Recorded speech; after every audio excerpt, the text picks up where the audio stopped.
Hey everyone, and welcome to the blog today. I'm Christian Moore, and today's topic is perfectly imperfect.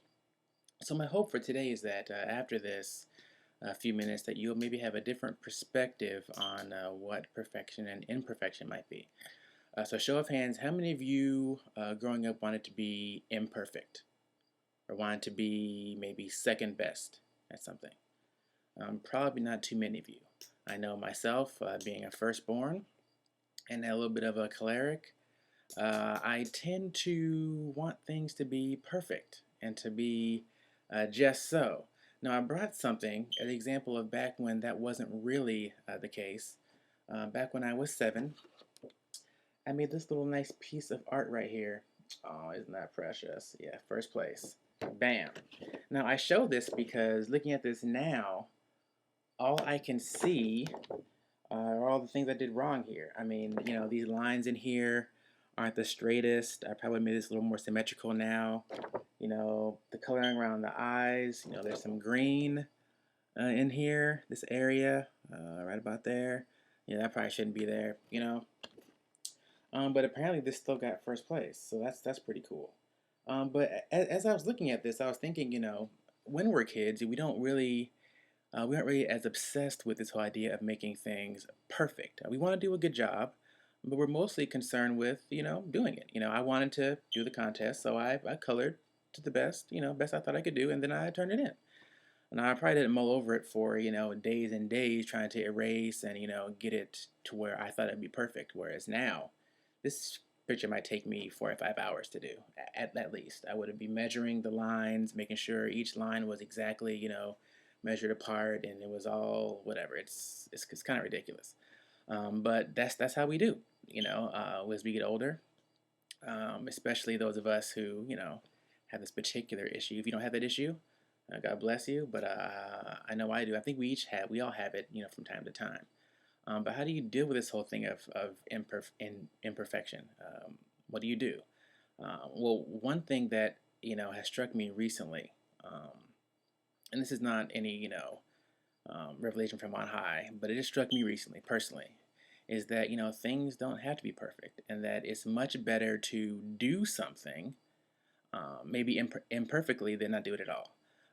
Prime example, again with this blog.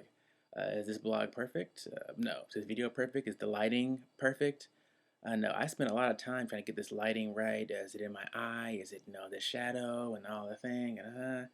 And I could have spent hours trying to make sure I had the exact right angles and the lighting, and I was sitting the exact right way, and I said things the right way, and I did it all perfect. One, that wastes a lot of time because I'm still getting the message across, and two, it doesn't need to be perfect.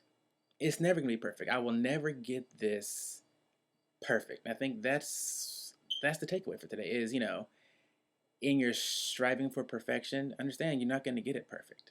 It'll never be perfect, and don't let that stop you from doing it. I know for me, I kept thinking, this blog thing, I don't know, it's not going to work out. Yes, I don't know what I'm doing. I can tell you how many assignments, let's say elementary, college, sometimes even work, that I've turned in late because I was too busy trying to get it, every little thing, perfect rather than getting it done. Now, I'm not saying be sloppy. I'm not saying don't care about your work. I'm saying you have to learn to be comfortable with things that aren't perfect. Um, Whether it be you, whether it be your spouse or a friend, just understand no one's going to be perfect. So, as we're forgiving to others in their imperfection, we can then be more comfortable with our own imperfection. I think through that, we can, push ourselves forward and accomplish the things that we want to get done. So the takeaway for today, if you can do one thing, is think about, maybe there's a project that you've been procrastinating on. There's something that you started but didn't finish because it wasn't quite perfect enough. Maybe you've been too hard on someone for their imperfection. Um, but today, find one of those things and just address one item today. Maybe you need to get back into exercising. Maybe it's your diet. You didn't diet perfectly, so you stopped. It's not about that. Get started, and as you do it, as you do something repetitively, you'll get better. Had I kept coloring every day since then, it might not look like this today. I mean, right now I don't color as much, so I don't really do it, so it probably look about like this. But for you, for me, as we do things, we get better at them, and they become better. Do they become perfect? No, but they can become better. So today, find that thing that maybe you were struggling with the imperfection of, and make some progress on that. And let me know how it works out.